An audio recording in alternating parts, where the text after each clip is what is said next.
Opinions and stories around the game we love, told by your favorite storytellers. Stay up to date with all things cricket. Subscribe to Cricbuzz's YouTube channel and press that bell icon now.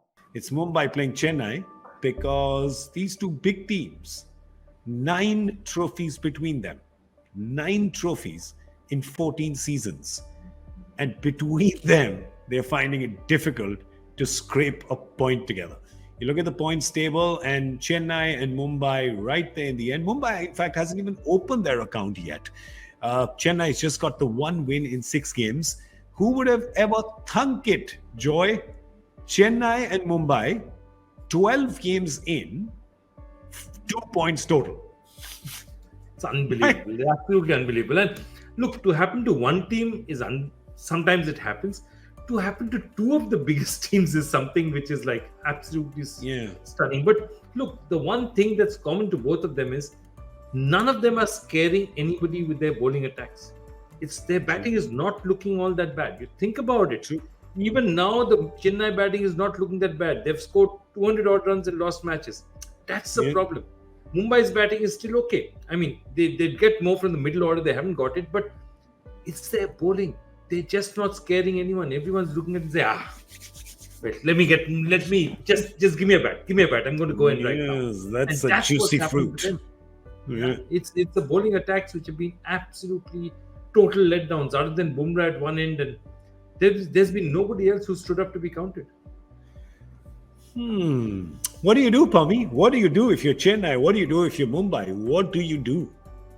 Do you know, I don't know that there's anything you can do except just go back to basics. You don't become bad players overnight. They're still really good players in both those sides. I think that in terms of the season, you kind of got to break it into chunks, and the chunks are 1 game at a time, and you go that way and see where you end up. Obviously not ideal to be towards the bottom. And as I look at it, I see one side that's sort of just off the pace, little bit off the pace, and that's Chennai. They're like a little bit off the pace, mistakes here and there, and it's not quite coming together. I think Mumbai have been further off the pace.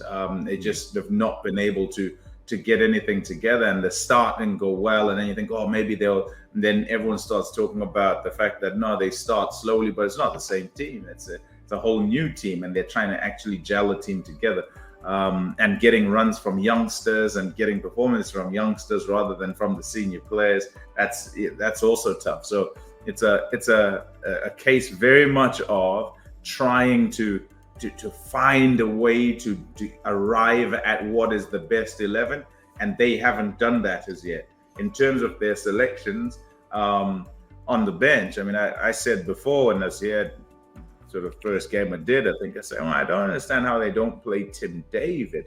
And this is not to say you then win, but when I looked at their side initially, it's sort of going, oh, okay, so who do I play, who do I not? And Tim David's one of those guys who I'm going, right, even if I play Pollard, I want Pollard and Tim David to play together.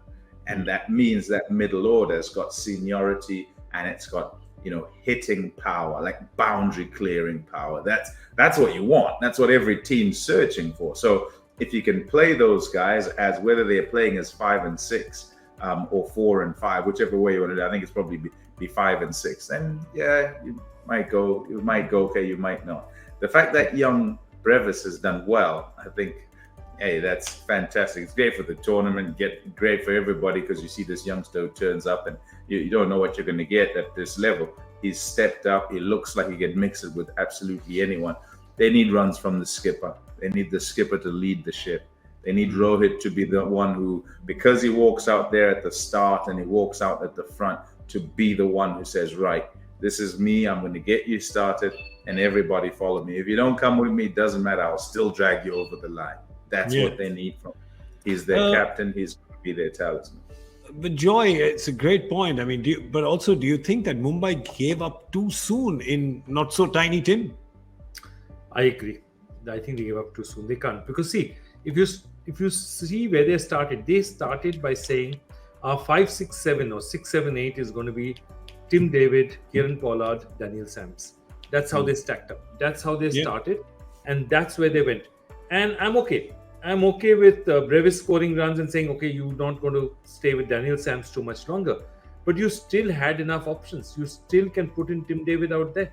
And I think they gave up far too early with him. And that whole engine of that middle order, you paid big money for Tim David. And lots of teams are chasing him. You don't drop him after 2 matches. Brevis does well. Okay, you drop off Daniel Sams, but you still keep Tim David out there because it changes by not having that all-rounder there, that gun all-rounder there. You're changing the way your side stacks up. Because Mumbai sits with 3 all-rounders in that middle 6, 7, 8. That's their formula. Kunal, Hardik, Kieran Pollard. Correct. So it was Kieran Pollard, Daniel Sams, Tim David. Or rather in the other order, Tim David, Kieran Pollard, Daniel Sams. But that's what they're missing. The engine in that middle is missing. Yes, Bumrah needs a little more support and he doesn't have another spinner. And that's another problem. Maybe they'll try Mayank Markande because they need somebody to give them something with the spin. And that's not happening. You don't have any other option. You have only Mayank Markande out there who can give you something. They've gone with Murugan Ashwin. Perhaps they try him. There's not much else they can try. There aren't that many players. And, true. Let's now have a look at the Chennai team. And the Chennai batting, of course, has been doing decently. Again, an issue with their bowling. Deepak Chahar was supposed to be their linchpin, their power play linchpin. First, it was he'd be out for half the tournament. Now, he's going to be out of the entire tournament. Devon Convoy has left as well. I don't know if he's a great player, but I don't think they'll miss that because their top order is doing well, their batting is doing all right. But their bowling, Pommy, that's again an area of concern for them. They have one player, Dwayne Pretorius. Would you bring Dwayne Pretorius in for Chris Jordan, perhaps? I'd make the swap a simpler swap. I'd go with Adam Milne. Okay. Yeah, fast bowler. Is good. It generally goes okay. New Zealand have these guys who can't quite make it. And if you think about New Zealand, you think about those fast bowlers. You have Southey, you have Bolt, you have Ferguson, Lucky Ferguson, who sometimes might not get in, and you have Adam Milne. And these guys, Ferguson and Milne are very fast. They bowl really quick. So I think you can kind of co-opt him, get him into the side, and he can do that fast bowling job. In terms of the rest of the bowling, I think trying to kind of fix the middle, Dwayne Pretorius as an option is a very good option. So I tell you what, what you get from him. The question I'd have is whether his hitting, he's a good hitter, would be as effective here in India against the spin in those middle overs. If it's seamers that he's having to go at, no problem. Against the spin, I'd say, well, what about the conditions and how does it go? But you never know unless you try. He's a true professional. He doesn't bowl quick. He bowls wicket to wicket, and he takes the pace off the ball. That's what he does. That's all he does, essentially. And he does it quite efficiently. So I don't think you'd get let down if you went towards him.